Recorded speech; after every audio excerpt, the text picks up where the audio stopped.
आई, गोड खाऊन खूप कंटाळा आलाय. आज मस्त दाल खिचडी शिकवतेस? उन उन वटातून गुलाबी धांदल वाफाळला पिर माशी मोगरी मलमल. उन उन वटातून गुलाबी धांदले वाफळल्या पिरमाची मोगरी मलमल.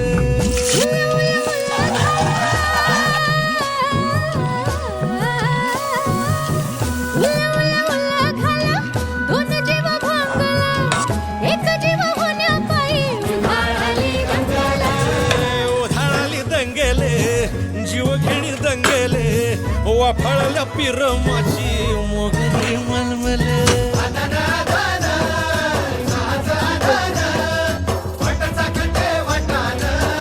कशी वाटली रेसिपी मला कमेंट्समध्ये सांगा. आणि हो,